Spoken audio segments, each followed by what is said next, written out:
Hello hello hello. क्या revision हुआ? किसका टेस्ट होने वाला है? टेस्ट किस चीज़ का है? आई का है। ह्यूमन आई कहाँ तक आएगा? करेक्शन तक ना? हाँ तब तो ठीक है। करेक्शन तक आएगा, यहाँ नहीं आएगा।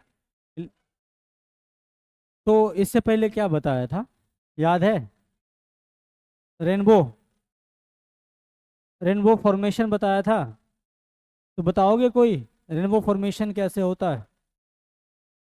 हम्म। वाटर ड्रॉपलेट्स की वजह से। ऐसा क्या होता है वाटर ड्रॉपलेट के साथ कि रेनबो फॉर्मेशन होता है?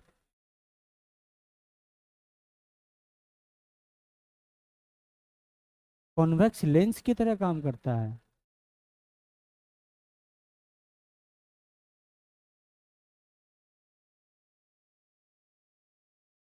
भाई यार ऐसे में तो गड़बड़ कर दोगे यार, प्रिज्म की तरह काम करता है ना। कभी तुमने देखा है कि लेंस में हमने डिस्पर्जन ऑफ लाइट पढ़ा था? हाँ, लेंस में हमने डिस्पर्जन ऑफ लाइट पढ़ा था क्या? हमने जब वो प्रिज्म पढ़ा था, प्रिज्म में जाके डिस्पर्जन ऑफ लाइट पढ़ा था। ठीक है। और ये लेंस के केस में कभी डिस्पर्जन ऑफ लाइट हमने नहीं देखा था। ठीक। तो यहाँ पर जो वाटर ड्रॉपलेट्स होता है, बहुत सारे वाटर ड्रॉपलेट्स जब एयर में सस्पेंडेड होता है ना, तो वो एक प्रिज्म की तरह काम करता है। और प्रिज्म के साथ क्या होता है, जब वाइट लाइट गुजारते हैं तो क्या होता है, डिस्पर्जन होता है, रिफ्रैक्शन भी होता है, डिस्पर्जन भी होता है। तो सबसे पहले उसका क्या होता है, रिफ्रैक्शन होता है, उसके साथ साथ डिस्पर्जन, और उसके बाद इंटरनल रिफ्लेक्शन होता है। क्या टोटल इंटरनल रिफ्लेक्शन होता है? नहीं। पार्शली, पार्शली इंटरनल रिफ्लेक्शन होता है। कुछ अमाउंट क्या होता है, रिफ्लेक्ट कर जाता है, और कुछ क्या होता है, इमर्ज हो जाता है। ठीक है, इमर्ज होके चला जाता है। और कुछ अमाउंट ऑफ लाइट क्या होता है, रिफ्लेक्ट करता है, और वापस क्या होता है, फिर ये जब बाहर जाने वाला होता है, बाहर जाने से पहले फिर से इसका रिफ्रैक्शन होता है, और वापस ये बाहर निकल आता है। तब जाके वहां से हमें क्या दिखता है, रेनबो दिखता है। यही होता है ना।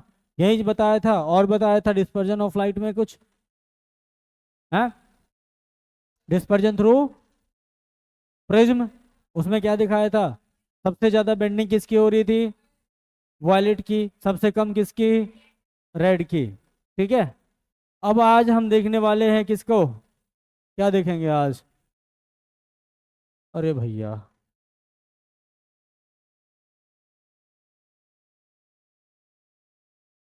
फिर वही गया क्या? हाँ। आज क्या देखेंगे? आज एटमॉस्फेरिक रिफ्रैक्शन को देखेंगे, एपरेंट पोजीशन ऑफ स्टार्स देखेंगे, जिसको तुम लोग बड़े दिन से वेट कर रहे हो कि स्टार्स हमें कहाँ दिखाई देता है, नहीं देता है, पता नहीं। ठीक है। उसके बाद आज जो सन है, सन का अपेरेंट पोजीशन, क्या सन वही जगह दिखाई दे, अभी सन जो दिखाई दे रहा है हमें, क्या वो उसका एक्चुअल पोजीशन है? जो हमें दिखाई दे रहा होता है, क्या वो उसका एक्चुअल पोजीशन होता है? क्या जो स्टार हमें दिखाई दे रहा था वो उसका एक्चुअल पोजीशन होता है? नहीं, अपेरेंट पोजीशन होता है। मतलब क्या, जो उसका नहीं होता वो वाला हमें दिखाई दे रहा होता है। एक्चुअली में होता क्या है, वो यहाँ पे होता है तो हमें यहाँ दिख रहा होता है। ठीक है। हैं? सन का कलर वाइट होता है, अगर ओरिजिनली जाके देखोगे ना तो वहाँ पे पास में है, वाइट लाइट है ना, और वो बहुत दूर से आ रहा है। ठीक है। और ज्यादा उसको सोचो नहीं ना, ज्यादा नहीं सोचो। तो इसमें क्या देखेंगे हम, ये बहुत इंपॉर्टेंट टॉपिक है, एटमॉस्फेरिक रिफ्रैक्शन। बहुत काम का है, इस पे सवाल आता ही रहता है, छोटा हो या बड़ा हो, सवाल इससे आता ही रहता है, इसीलिए इसको ध्यान से सुनोगे, समझोगे। हाँ, छोड़ना नहीं है। उसके बाद अर्ली सनसेट और सनराइज, ये भी इम्पॉर्टेंट है, इस पे भी सवाल आता रहता है। और why planets do not twinkle, जितने भी प्लैनेट्स है वो ट्विंकल करता है क्या? ट्विंकल नहीं करता है।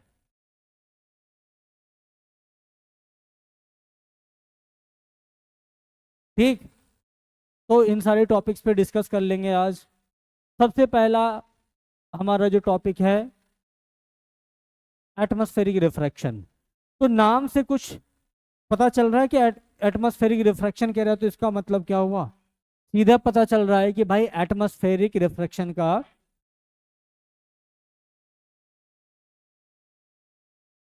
हाँ, रेयर से डेंसर मीडियम में जाते जाते, जिससे क्या होता है, रिफ्रैक्शन होता जाता है और उसकी बेंडिंग होती चली जाती है। ठीक है, देखो, जैसे ही सन से लाइट निकलती है, सन से जब लाइट निकलती है, तो सन के पास का मुझे बताओ कि उसका जो मीडियम होगा, सन के आसपास वाला जो मीडियम होगा, कैसा मीडियम होगा? रेयरर होगा या डेंसर होगा? रेयरेस्ट मीडियम होगा। सबसे रेयर मीडियम कहाँ का होता है? सन के पास वाले इलाके का। ठीक है, इसके आसपास वाला इलाका जो होगा सबसे ज्यादा रेयरेस्ट होगा। तो जैसे जैसे अर्थ के पास हम पहुंचते जाएंगे, जैसे जैसे अर्थ की तरफ क्या होता, लाइट बढ़ता जाता है, लाइट अर्थ की तरफ जब बढ़ता जाता है तो क्या होता है, अर्थ के एटमॉस्फेयर में क्या होता है, वो एंटर करता है। अर्थ के एटमॉस्फेयर में ये एंटर करेगा। ठीक है, इस तरह से अर्थ का एटमॉस्फेयर क्या होता है, चारों साइड से घेरे हुआ है। हाँ सर, आवाज क्या हो रहा है, ज्यादा है? मुझे भी लग रहा है, अब ठीक है। हाँ, अब मेरी आवाज ही सुनाई नहीं दे रही है। ये उसका एटमॉस्फेयर है। और ये क्या होता है, रेयर मीडियम होता है, डेंसर मीडियम होता है? डेंसर मीडियम होता है। लेकिन एक चीज है, डेंसर मीडियम होता है किससे?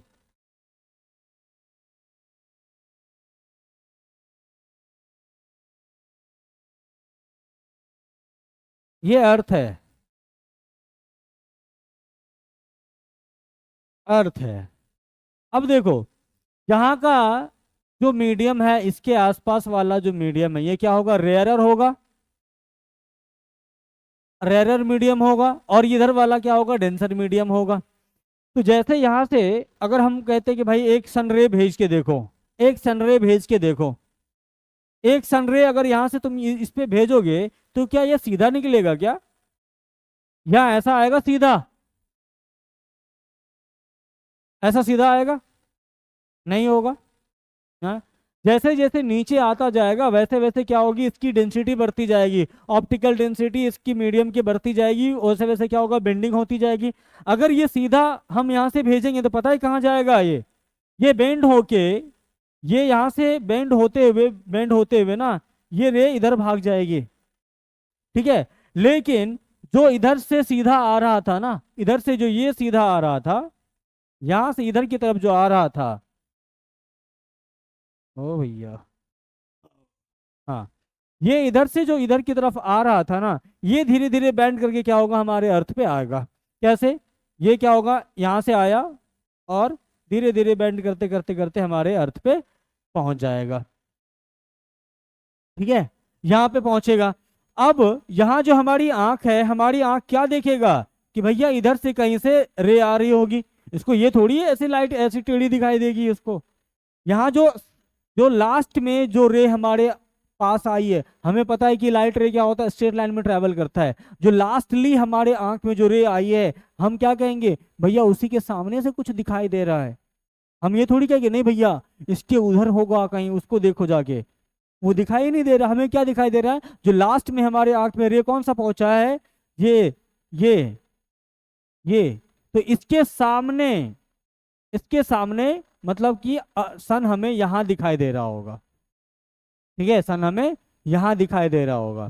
उसी तरह स्टार्स के साथ भी होता है, यही काम क्या होता है, स्टार्स के साथ भी होता है।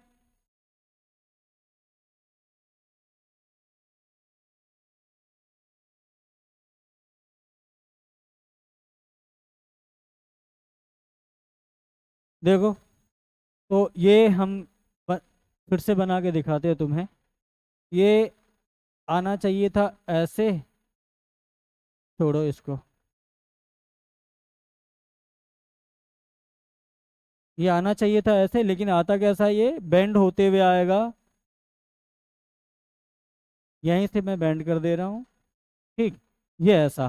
तो ये जो हमारा लास्ट वाला जो लाइन आया, ये कैसा, ये हमें बताएगा कि सन कहाँ है। ये क्या दिखाएगा, सन यहाँ कहीं होगा, ठीक है, यहाँ सन तो हमसे ऊपर दिखता है। इसी तरह स्टार्स के साथ भी होता है। स्टार्स की लाइट जैसे हमारे एटमॉस्फेयर में एंटर करती है तो वो क्या करेगा, बेंडिंग होना शुरू करेगा। बेंडिंग होना शुरू होगा तो क्या होगा, हमें उसकी एपरेंट पोजीशन दिखाई देती है, ठीक है, एपरेंट पोजीशन दिखाई देती है। तो ये किसके कारण से होता है ऐसा, एटमॉस्फेरिक रिफ्रैक्शन के कारण से, ठीक है। सवाल में, ऑब्जेक्टिव टाइप के सवाल में ये सब पूछा जाता है। Twinkling of star is due to the dispersion of light, the refraction of light, या फिर एटमॉस्फेरिक रिफ्रैक्शन ऑफ लाइट, ठीक है। ये इस टाइप के ऑप्शंस रहता है, तो उस टाइप के ऑप्शंस को भी ध्यान से देखना होता है, ठीक है। ये इतनी बात समझ में आ गई क्या, तो इसको नोट करोगे। और फिर से मैं बताऊंगा अभी स्टार्स का एपरेंट पोजीशन कैसे चेंज हो रहा है। पहले इसको हेडिंग डालोगे, atmospheric refraction. The refraction of light caused by the Earth's atmosphere layer of varying optical densities is called the atmospheric refraction. अब ये इसका मतलब समझ रहे हो क्या कोई, वेरिंग एटमॉस्फेरिक ऑप्टिकल डेंसिटी, ये सॉरी, वेरिंग ऑप्टिकल डेंसिटी का मतलब, जैसे जैसे हम अर्थ सरफेस के ऊपर बढ़ते हैं, या फिर हम ऊपर से मान लो आ रहे हैं, ऊपर से लाइट रे आती है, तो जैसे जैसे ऊपर से नीचे आएंगे तो एयर डेंसिटी क्या होता है, बढ़ता जाता है ना, बढ़ता जाता, तो ऑप्टिकल डेंसिटी भी क्या होगा, बढ़ता चला जाएगा। तो जैसे जैसे हम क्या करेंगे, ऊपर से नीचे बढ़ेंगे ना अर्थ सरफेस की तरफ, वैसे वैसे ऑप्टिकल डेंसिटी, ऑप्टिकल डेंसिटी क्या होगा, इंक्रीज करेगा, इंक्रीज करेगा, या रिफ्रैक्टिव इंडेक्स क्या होगा, इंक्रीज करता जाएगा, ठीक है। रिफ्रैक्टिव इंडेक्स बढ़ेगा तो क्या होगा, बेंडिंग भी ज्यादा होगा, बताया था। जितना ज्यादा ऑप्टिकल डेंसिटी उतना ही ज्यादा क्या होगा, बेंडिंग होगा, या जितना ज्यादा रिफ्रैक्टिव इंडेक्स उतना ही ज्यादा बेंडिंग होगा, ठीक है। तो जैसे जैसे ऊपर से हम नीचे आएंगे क्या होगा, ऑप्टिकल डेंसिटी इंक्रीज करेगा, इंक्रीज करेगा, इंक्रीज करेगा ऊपर से नीचे आने पे। क्यों होता है ऐसा, क्योंकि एयर की डेंसिटी भी बढ़ती जाती है, और एयर की डेंसिटी बढ़ेगी तो इसका मतलब क्या हुआ, कि उसमें जो मौजूद जितने भी पार्टिकल्स है वो क्या और क्लोज आएगा, और क्लोज आएगा तो लाइट को पास होने में भी क्या हो, थोड़ी दिक्कतें आएंगी, तो वहां पर और ज्यादा बेंडिंग होनी शुरू हो जाती है।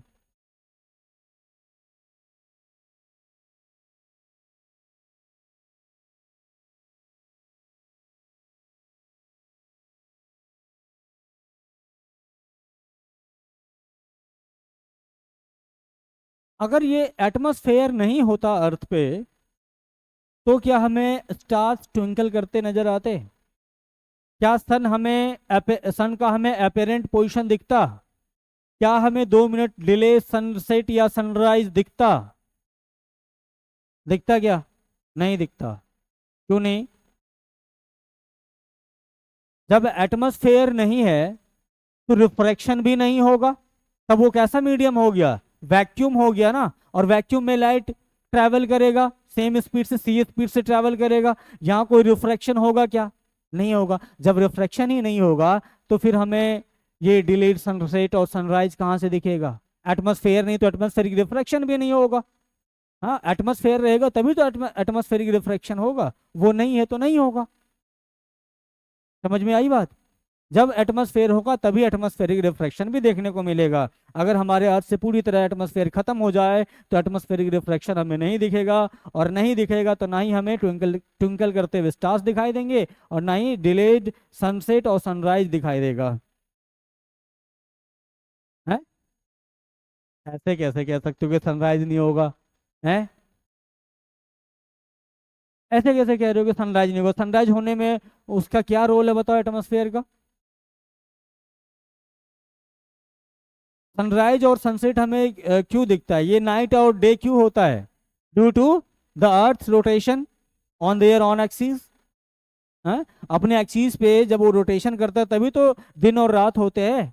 तो फिर इसमें एटमॉस्फेयर का क्या रोल है, सनराइज और सनसेट का कोई रोल नहीं है। दिन रात होने का बस एक ही कारण है कि अर्थ अपने एक्सिस पर रोटेशन कर रहा होता है, इसी वजह से दिन और रात होते हैं, सनराइज और सनसेट होता है। एटमॉस्फेयर ना हो उससे कोई फर्क नहीं पड़ता है इसको। लिख लिए हो। अब देखो स्टार्स का क्या रोल है यहाँ पे। हम यहाँ नीचे से आंख उठाए ऐसे देख रहे होते स्टार्स को, क्या वो हमें वही पोजीशन पे दिखाई दे रहा होता जो एक्चुअल में है? नहीं। वो होता क्या, अपेरेंट पोजीशन हमें दिखाई देता है। जैसे मान लो ये स्टार यहाँ पर ये टिमटिमा रहा है, ठीक है, ये टिमटिमा रहा है, यहाँ से अगर हम क्या कहेंगे, भैया ये वाला हमें देखना है, तो क्या सीधी एकदम स्ट्रेट लाइन तो आ नहीं सकता ना, इसकी बेंडिंग होती जाएगी, बेंडिंग होती जाएगी, और बेंडिंग होते होते क्या होगा, हमें दिखेगा क्या, इस तरह से। हाँ, उस तरफ वैसे देखो उल्टा वो दिखाया है, ये उल्टा दिखाया, होना चाहिए था इस तरह से। ये यहाँ से दिखाता हूँ, रुक जा। हाँ हाँ, देखो ये ऊपर नहीं, ये इधर से दिखता है, ये इस तरह से इसकी बेंडिंग होती है। ये सीधी लाइट दिखाई ना यहाँ पे, यहाँ से इसको दिखाना चाहिए था, ये सीधी रे जाती, ये इसका एक्चुअल पाथ होता, और इसकी बेंडिंग होते होते इसकी बेंडिंग इधर होती है, और तब जाके आंख में आती है। ठीक है, अब कहोगे सर कैसे कैसे कैसे, देखो मैं यहाँ एक अलग बनाता हूँ फोटो।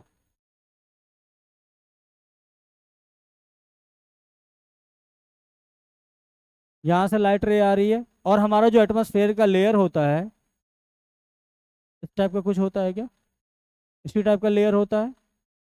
हाँ, इसमें एंटर करेगा, एंटर करेगा,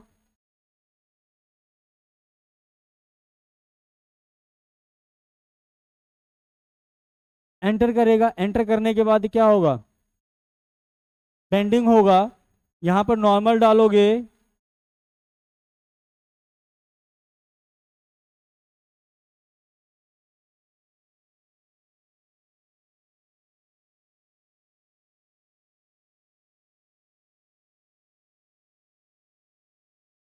नॉर्मल डालोगे, नॉर्मल तो ये ऐसे ही जाएगा, अभी तो यहाँ फिलहाल ऐसे ही तुमको दिखेगा, ठीक है, ऐसे ही दिखेगा। और जब लेयर में और जब लेयर में अंदर जाओगे, तो और लेयर में जाने के बाद यहाँ मान लो आ गए,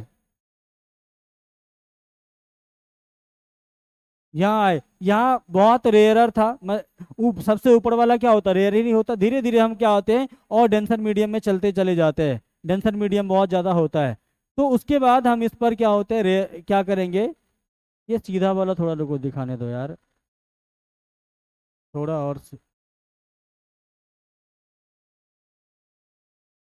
इस टाइप की रे, आगे बढ़ो, यहाँ नॉर्मल डालो, नॉर्मल डालोगे, अब ये क्या होता है, नॉर्मल की तरफ बेंड होगा, टुवार्ड द नॉर्मल, क्योंकि हम रेयर से डेंसर में आ रहे हैं, टुवार्ड द नॉर्मल, बेंड हुआ। उसके बाद फिर आगे बढ़ो, ये ऐसे आया, फिर यहाँ पर क्या करोगे, नॉर्मल डालोगे, टुवार्ड द नॉर्मल, फिर ये लाइट ऐसे आएगी, फिर यहाँ पर नॉर्मल डालो, फिर टुवार्ड द नॉर्मल, फिर आगे भी होगा, वहां भी क्या होगा, इस तरह से बैंड होगा, इस तरह से बैंड होते होते क्या होगा, इस तरह से तुमको यहाँ जो आई है तुमको यहाँ पर दिख जाएगा। तो कैसा दिखा, इस तरह से दिखता है, ठीक। तो हमारा जो भी एटमॉस्फेयर है एक क्या स्फेरिकल रूप, स्फेरिकल है ना, स्फेरिकल है तो स्फेरिकल है तो भैया इसी तरह से ना होगा। अब यहाँ पर 3D डायग्राम तो दिखा नहीं सकता, 2D में देखना पड़ेगा तुमको। तो यहाँ जब हम एक सर्किल पर, अगर हम एक सर्किल पर नॉर्मल डालेंगे, सर्किल पर अगर नॉर्मल डालोगे तो कहाँ से जाएगा, सेंटर से जाएगा ना, पढ़े हो सर्किल, हाँ, सर्किल पर हो, सर्किल पर जब तुम नॉर्मल डालोगे तो क्या होगा, सेंटर से ही जाता है वो। अरे स्फेरिकल मिरर में भी देख लो ना, हाँ, जो प्रिंसिपल एक्सिस होता है कहाँ से जाता है वो, सेंटर से पास करता है, और वहां से रे भी, अगर रे भी डालोगे, रे ऑफ लाइट डालोगे तो क्या होगा, सीधे निकल जाती है क्या, ठीक है, तो वो क्या होता है, परपेंडिकुलर होता है वहां पे, ठीक है। तो उसी तरह यहाँ भी है, सर्किल पर हम क्या करेंगे, इस तरह से डालेंगे परपेंडिकुलर, परपेंडिकुलर डालने के बाद फिर क्या होगा, ये नॉर्मल की तरफ बेंड होगा, नॉर्मल बेंड करेगा इस तरह से यहाँ से, तो इसकी पाथ इस तरह से हो जाएगी यहाँ पे, इसीलिए हम हमेशा ऐसे दिखाएंगे बेंडिंग, ये ऐसे नहीं दिखाएंगे। थोड़ा उल्टा दिखाया, लेकिन हम क्या करेंगे, ऐसे दिखाएंगे। तो अब देखो, अब यहाँ पर अगर हमारी आई है, तो ये यहाँ से लाइट आई, अब हमें क्या दिखेगा, अब हमें दिखेगा क्या यहाँ से, हमें दिखेगा भैया ये इसके सीधे यहाँ कहीं वो स्टार चमक रहा होगा। अब यहाँ से हमें वो स्टार दिखेगा।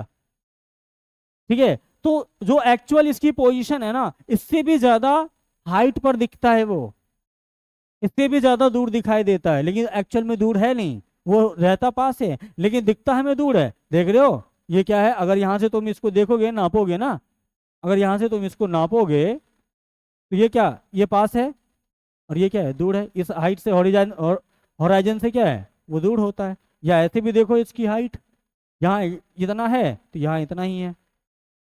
ठीक है, तो ये समझ में आया इतना। तो एक्चुअल पोजीशन इसका यहाँ नजर आएगा। हाँ, समझ में आया। तो फोटो बनाना चाहोगे तो फोटो ये वाला बना लो, ये वाला नहीं डालोगे साइड से, फिर भी चलेगा। ये अर्थ दिखा दो, यहाँ तुम अपनी फोटो बना लेना, और यहाँ स्टार को चमकते हुए दिखा देना, और वो अपेरेंट पोजीशन वहां दिखा देना स्टार का।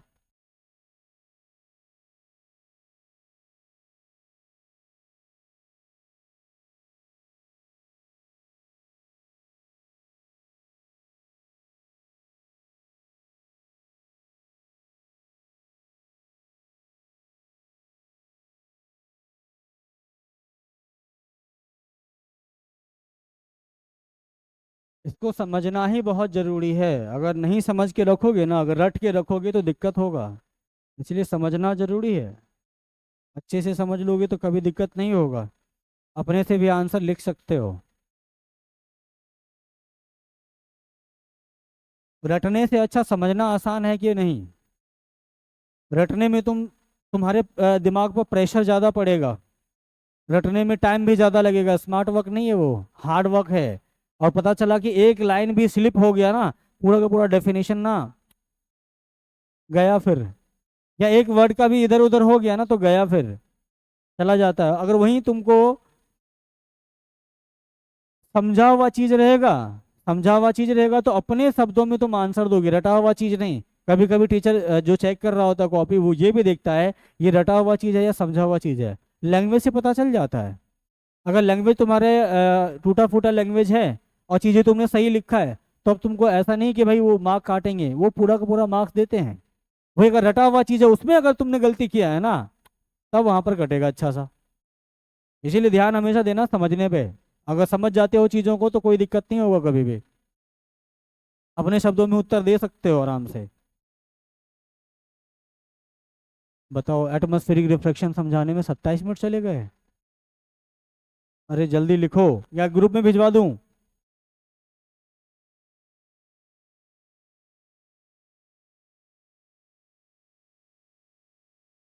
हो गया, चलो। अब है अपेरेंट पोजीशन ऑफ स्टार, अभी वही दिखा है apparent position of the star, कैसे कैसे हमें अलग ऊपर दिखता है या कैसे अलग जगह पे दिखता है। The atmosphere bends light straight towards normal, the apparent position of the star appears to be slightly different from its actual position. This apparent position of the star is hence not constant and predictable and keeps fluctuating. और ये fluctuate भी करता रहता है। और fluctuate करता क्यों है, कोई बताएगा मुझे, ये फ्लक्चुएशन क्यों आता है उसके अपरेंट पोजीशन पे। क्योंकि हमारे जो अर्थ के एटमॉस्फेयर, अर्थ का जो एटमॉस्फेयर है ना, इसका भी ऑप्टिकल डेंसिटी वेरी करता रहता है, due to rotation of earth, due to revolution of earth around the sun. Optical density क्या होती है, अलग अलग होती रहती है, कभी ज्यादा तो कभी कम होती रहती है, जिसकी वजह से क्या होता है, ये टिमटिमाता भी है और वो उसकी पोजीशन भी चेंज होती रहती है। नहीं विश्वास हो तो आज जाना छत पे अकेले में, आंख खोल के सो जाना। अरे एक्सपेरिमेंट है भाई, आंख खोल के सो जाना छत के ऊपर, ठीक है। और किसी एक स्टार को ना टारगेट करना, कि वो उसी स्टार को हमें देखना है, और ऐसे स्टार को देखना जो थोड़ा सा ज्यादा चमक रहा होगा। अरे भाई जब दिखेगा तब देख लेना, कोई दिक्कत नहीं है, जब साफ आसमान रहेगा तब देख लेना। और तुम उसको देखना, उसी को खाली टारगेट करना और इसी को ऑब्जर्व करना, उसके पोजीशन को ऑब्जर्व करना। तुमको क्या दिखेगा, वो सिर्फ फ्लक्चुएट करता है तो उसका पोजीशन चेंज होता रहता है। और ये चेंज होता क्यों है, due to varying optical density of atmosphere. ठीक है, और ऑप्टिकल डेंसिटी वेरी क्यों करता है, due to rotation of the earth and revolution of the earth around the sun. ठीक है, सन के अराउंड जब वो चक्कर लगा रहा होता है तो उस टाइम पे भी डेंसिटी उसकी चेंज होती है। हाँ, कभी देखो, अब कहोगे सर कैसे, ये कैसे पॉसिबल है। अब देखो, कभी कभी तुमने देखा होगा, जैसे आजकल देखो ना, हमारे एयर में ह्यूमिडिटी ज़्यादा है। ह्यूमिडिटी का मतलब समझते हो क्या होता है, वाटर प्रेजेंट इन एयर। ठीक है, ह्यूमिडिटी ज़्यादा होता है। और यहीं पे तुम देखो, अगर तुम साउथ इंडिया चले जाओ, साउथ इंडिया में ह्यूमिडिटी थोड़ी कम मिलेगी, गर्मी थोड़ी ज़्यादा रहती है। वही अगर तुम नॉर्थ इंडिया चले जाओ, जम्मू कश्मीर चले जाओ, वहाँ पर और ज़्यादा मिलेगा। हाँ, वहाँ तो बर्फबारी हो जाती है, ओस की बूंदें गिरने लग जाती हैं, फिर ओले पड़ने लग जाते हैं, ह्यूमिडिटी वहाँ पे और भी ज़्यादा रहती है। तो बताओ, वहाँ की ऑप्टिकल डेंसिटी ज़्यादा या फिर नॉर्थ इंडिया की या साउथ इंडिया की ऑप्टिकल डेंसिटी ज़्यादा, वहाँ की ज़्यादा। ठीक है, ये तो तुमको हो गया क्या, अलग अलग पोजीशन पे जाने के बाद। अगर तुम एयर की खास करके बात करो और ऊपर जाके एयर की बात करोगे ना, तो वो क्या होता है, रोटेशन के कारण से भी होता है, और अर्थ के अराउंड, वो सन के अराउंड रिवोल्यूशन के कारण से भी उसकी ऑप्टिकल डेंसिटी चेंज होती है। कभी कभी तुमने देखा होगा, बारिश बारिश जो होती है ना, बारिश क्यों होती है, किसी को पता है ये रीजन। अरे बादल, भाई बादल बनता है तो आखिर बनता कैसे, पहले ये तो रीजन पता होना चाहिए। इवेपोरेशन ऑफ वाटर, वाटर जब इवेपोरेट क्यों होता है, फिर आखिर होता क्यों है, हीट के कारण से। जो सन हीट रेज डालती है वाटर वाटर बॉडीज पे, तो वाटर वहां से क्या होता है, इवेपोरेट होता है। इवेपोरेट होने के बाद तुमने सुना होगा या पढ़ा होगा कि वहां की गर्म हवाएं ऊपर उठ जाती है। गर्म हवाएं जब ऊपर उठती तो वहां की आसपास की जो आसपास का जो एरिया है खाली पड़ जाता है। ठीक है, खाली पड़ता है तो वहां दूर से, कहीं दूर से ठंडी हवाएं वहां पर उस खाली स्थान को भरने के लिए आ जाती है। ठीक है, और वो एयर, गर्म एयर ऊपर गई। अब उस गर्म एयर में था क्या, वाटर ड्रॉपलेट था, वाटर वेपर था, और वो ऊपर गया, कंडेंस हुआ, बारिश हो गई। उस टाइम पे भी क्या होता है, ऑप्टिकल डेंसिटी चेंज होता रहता है, डिफर करता रहता है। ठीक है, क्योंकि जब ये वेपराइज हो रहा था उस टाइम पे क्या था, उसमें वाटर वेपर, वाटर मॉलिक्यूल्स थे ज्यादा, तो वहां की डेंसिटी बढ़ गई, ऑप्टिकल डेंसिटी बढ़ गई वहां की। तो छोटे छोटे कारण बहुत सारे ऐसे हैं जहां पे क्या होता है, ऑप्टिकल डेंसिटी चेंज होता रहता है। लेकिन मेजर कारण तुम्हारा क्या है, रोटेशन और रिवॉल्यूशन ऑफ द अर्थ। ठीक है, आगे बात समझ में। तो उसके कारण से क्या होता है, जो स्टार्स की पोजीशन है वो भी डिफर होती रहती है। ऐसा नहीं कि मैंने अभी यहाँ पे दिखाया ना, ये पोजीशन यही फिक्स है, नहीं, ये भी कभी यहाँ, कभी यहाँ, कभी यहाँ, कभी यहाँ दिखता रहता है। ठीक है, क्योंकि ऑप्टिकल डेंसिटी रेगुलर चेंज हो रही है, क्योंकि अर्थ हमेशा अपने एक्सिस पर रोटेट कर रही है और रिवॉल्व भी कर रही है सन के अराउंड। इसी वजह से स्टार्स की भी अलग अलग पोजीशन दिखती रहती है। आज जाके अगर स्टार दिख रहा होगा ना, तो जाके आंख खोल के सो जाना, छत पे दिख जाएगा। इसको लिख लो, या नहीं तो मैं ग्रुप में भिजवा दूंगा, टाइम कम है। ठीक है, अब है twinkling of star. Twinkling of star, ये भी वही एटमॉस्फेरिक रिफ्रैक्शन के कारण से ही होता है। हाँ, एटमॉस्फेरिक रिफ्रैक्शन के कारण से क्या होता है, ट्विंकल करता रहता है। अब क्यों करता है, varying optical density of atmosphere. Atmosphere क्या होगा उसकी, देखो, कभी क्या होता है, जब ज्यादा बेंडिंग होती है तो बताओ, लाइट हमें धुंधली दिखाई देगी कि या ज्यादा, धुंधली थोड़ी सी कम। जब बेंडिंग ज्यादा होगी तो क्या होगा, थोड़ी कम दिखाई देगी। और वही अगर कम बेंडिंग हुई तो ज्यादा। तो यही कारण होता है, ऑप्टिकल डेंसिटी जब क्या होता है, कहीं पे कम कहीं पे ज्यादा होता है, कभी कम तो कभी ज्यादा होता है, जिसकी वजह से कभी इसकी शाइन कम हो जाती है, कभी शाइन बढ़ जाती है, कभी बेंडिंग कम होती है, कभी ज्यादा हो जाती है।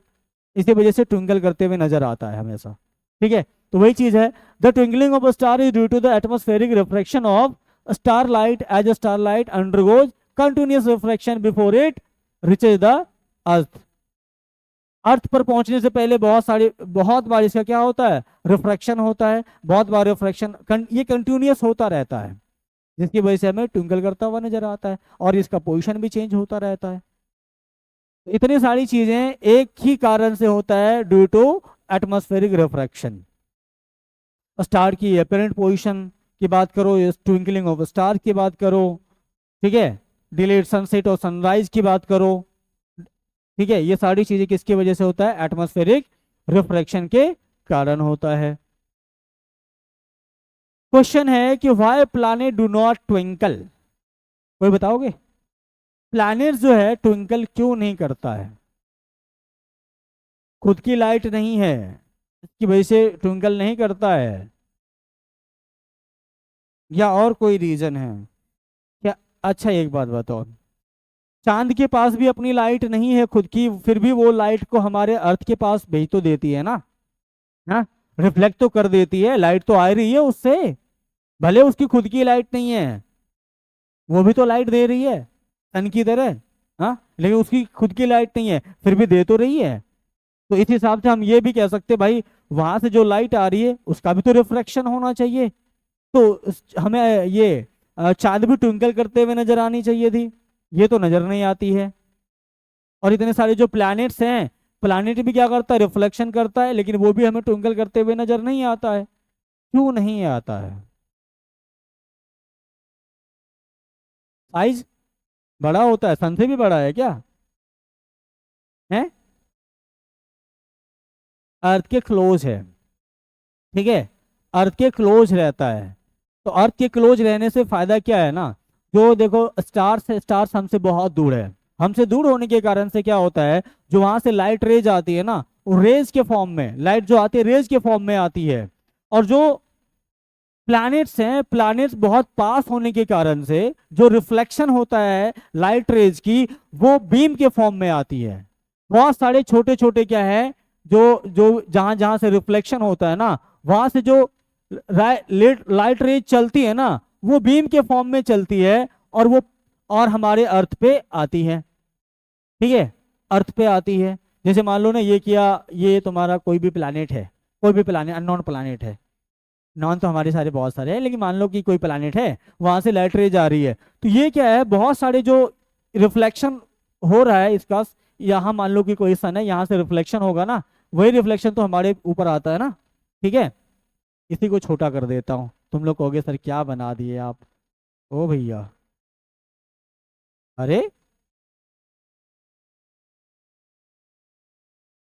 अब यहाँ पे जो लाइट रेज आ रही है, ये बंडल के फॉर्म में आ रही है, जिसको हम क्या कहते हैं, बीम कहते हैं, ठीक है। और ये पास होने के कारण से होता क्या है ना, कि इसकी रिफ्रैक्शन नहीं हो पाती है। और एक चीज और है, ये जब लाइट रेज बंडल के फॉर्म में आएगी ना, तो बंडल को बताओ बेंड करना आसान है, या एक सिंगल रे को बेंड करना आसान है?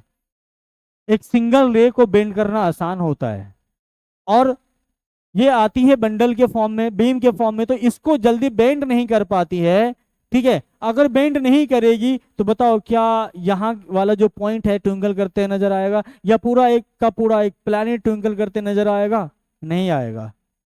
वही ना होता है, अगर मान लो कि हमारे अर्थ पर ये एटमॉस्फेयर नहीं होता, तो सन रे हमारे पास सीधे आ जाती, क्या वो ट्विंकल करता नजर आता? वैसे ट्विंकल तो वो भी नहीं करता, सन भी नहीं करता, ठीक है। स्टार्स वो बहुत दूर है, सन वैसे भी ट्विंकल नहीं करता, क्यों? साइज बहुत बड़ा है, हाँ साइज बहुत बड़ा है, बहुत बड़ा, अर्थ से कितना गुना बड़ा है? 110, लगभग 110 गुना बड़ा है, ठीक है।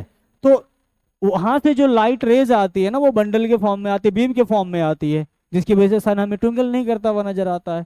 लेकिन जो स्टार्स हैं वो बहुत दूर है, सन से काफी दूर है, ठीक है, जिसकी वजह से वहां से जो लाइट रेज आती है ना, सिंगल रेज के फॉर्म में आती है, ठीक है, वो बंडल के फॉर्म में नहीं आती है, और वो सिंगल रेज को बेंड करना आसान है, हाँ, लेकिन एक मोटे से जो बहुत सारे बंडल्स के फॉर्म में आ रही है, उसको बेंड करना थोड़ा मुश्किल हो जाता है, जिसकी वजह से सन हमें ट्विंकल नहीं करता नजर आता है।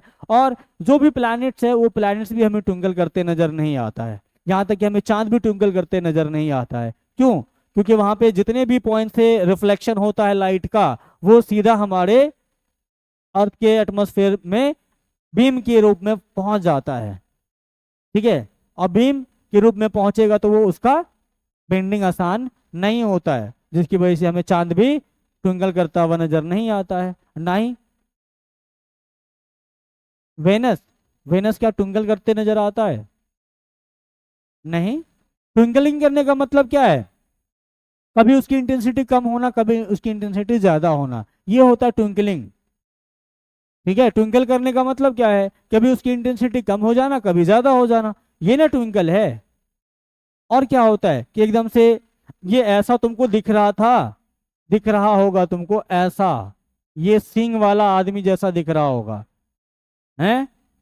तो ये इसका मतलब क्या होता है? ट्विंकल थोड़ी होता है, ये ऐसे ही दिखता है। ट्विंकल अगर कर रहा होता तो कभी ये छोटा हो जाता है, कभी ये बड़ा हो जाता है। ठीक है, इसको ट्विंकल कहते हैं। तो वेनस और मरकरी जो है ना, ये ट्विंकल नहीं करता है। ट्विंकल करेगा तो उसकी पोजीशन भी चेंज होगी, लेकिन ये पोजीशन भी चेंज नहीं होता, ना ही ट्विंकल करता है, ऐसे ऐसे नहीं करता। वो ऐसा है तो ऐसा ही दिखेगा। ठीक, आगे बात समझ में?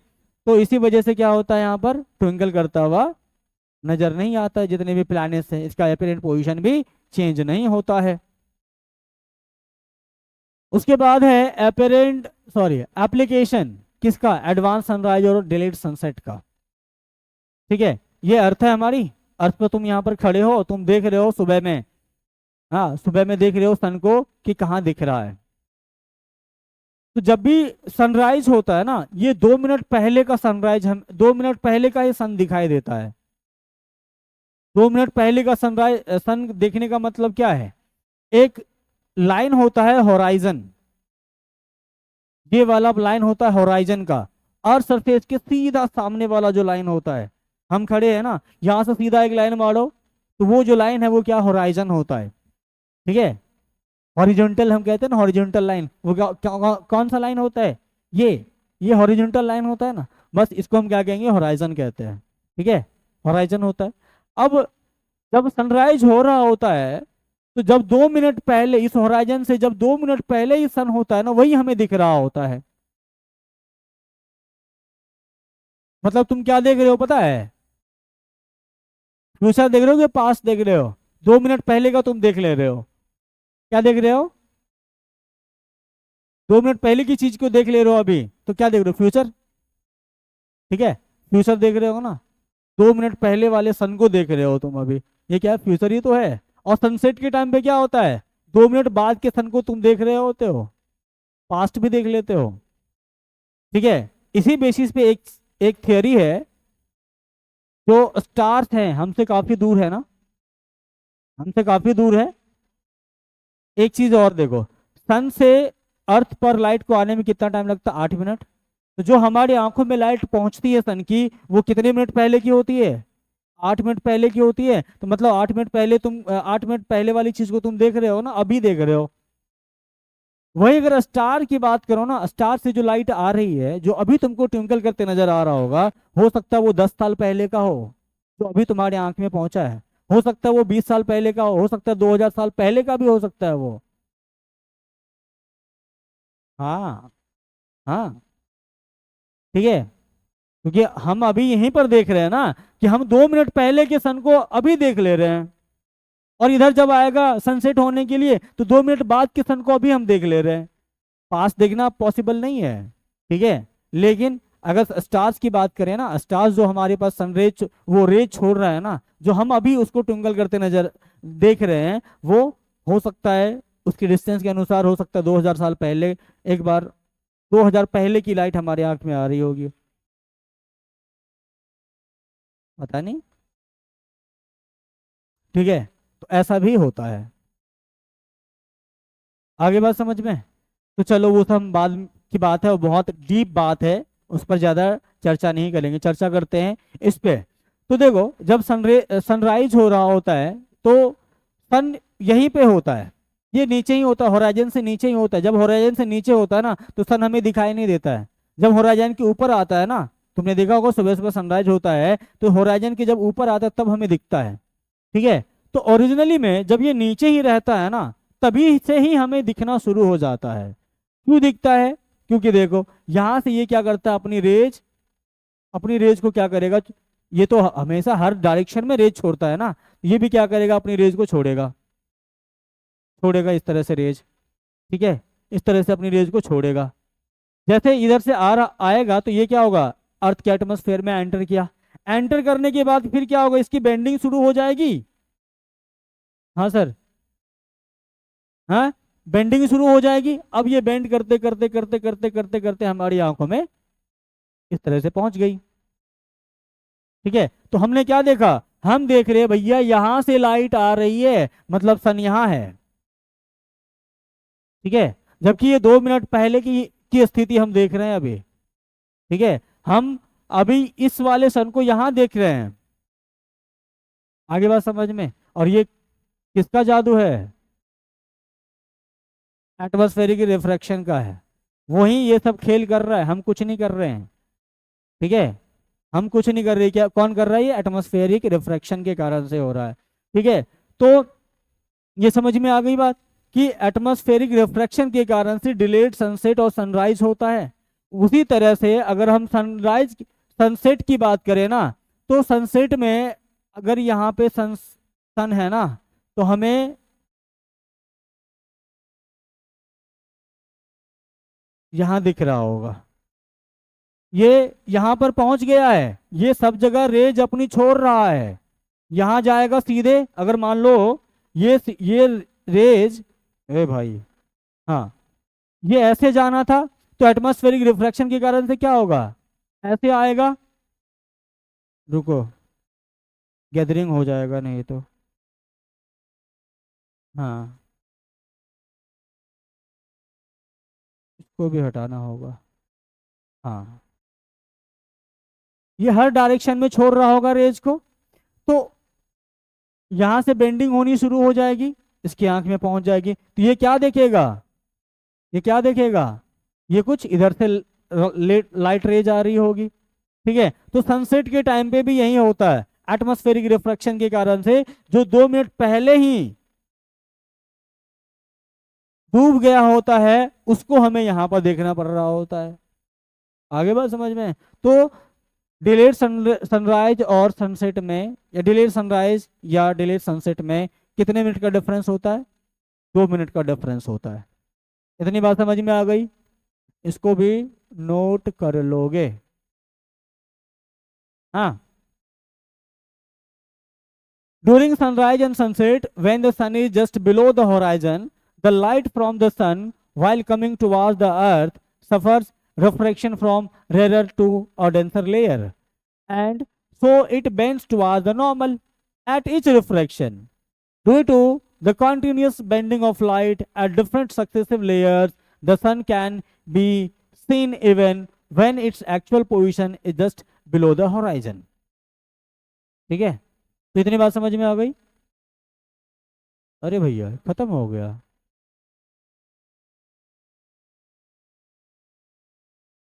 देखा ही नहीं तो खत्म हो गया, चलो लिख लो फिर इसको, जो लिख रहा था लिख लो इसको, यानी तो लिख ही लो ना, ये वाला तो तुमने लिख लिया, ये वाला लिखी हो गया, लिख लो, टाइम है तो लिख ही लो।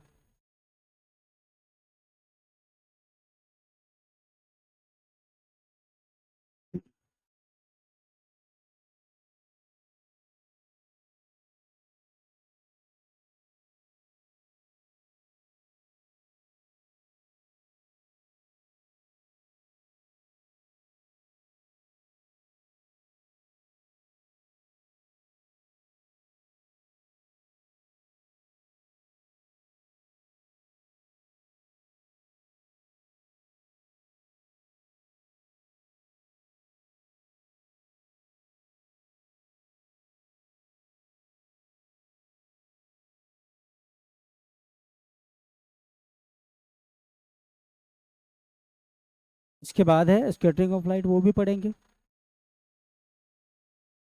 डिस्पर्जन समझ में आया, रिफ्रैक्शन ऑफ लाइट समझ में आया, अब इसके बाद स्कैटरिंग ऑफ लाइट समझेंगे, उसके बाद उसी में टिंडल इफेक्ट आता है, ये सारी चीज़ें पढ़ेंगे। हाँ, स्काई का रंग ब्लू क्यों होता है ये देखेंगे, रेड लाइट क्यों लगाया जाता है, डेंजर लाइट को रेड लाइट क्यों दिया जाता है, ये सारी चीज़ें पढ़ेंगे उसी में।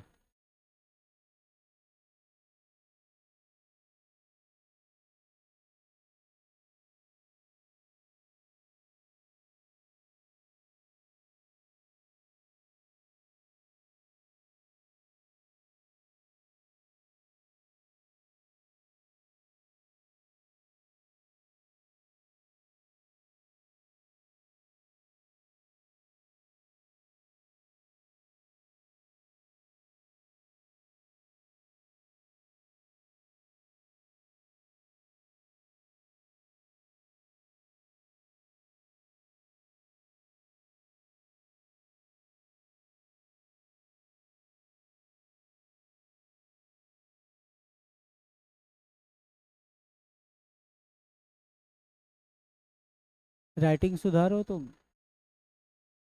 नहीं नहीं, इससे कह रहा हूँ, इसका धीरे से भी लिखने में राइटिंग थोड़ा ऐसा है, राइटिंग सुधारो।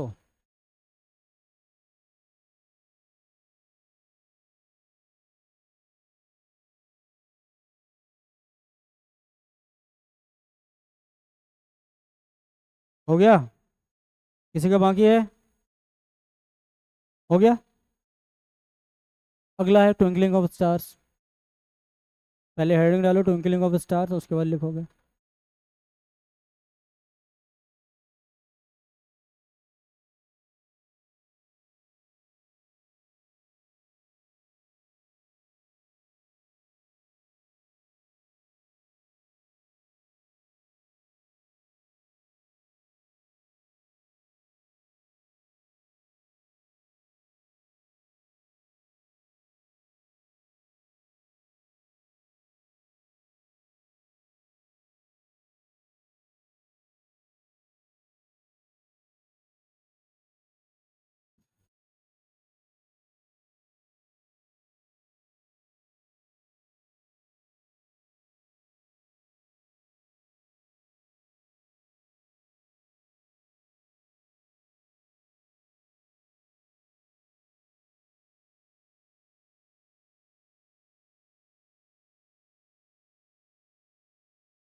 एटमॉस्फेरिक रिफ्रैक्शन ऑफ स्टारलाइट है, स्पेस दे दो।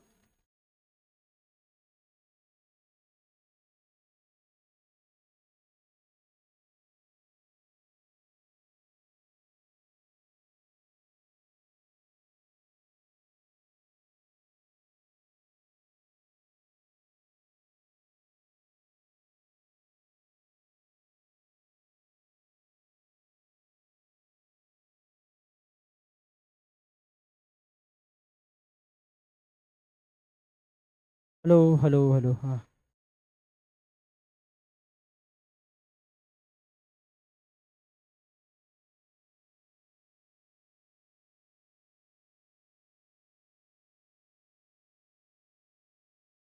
हो गया? नेक्स्ट, ये आंसर तुम खुद अपने से लिख लेना, थोड़ी जगह छोड़ लो, अपने से लिख लेना। Question, why planets do not twinkle?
क्या कर रहे हो तुम?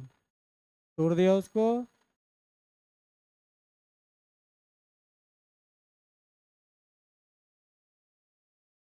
क्या ये फ़ोन यूज कर रहा है क्या? हैं, थोड़ा थोड़ा? हैं? कॉल आ रहा था तो क्या क्लासरूम में फ़ोन यूज करोगे? म्यूट करने में इतना टाइम लगता है? क्लासरूम में फ़ोन यूज नहीं करोगे? अच्छा।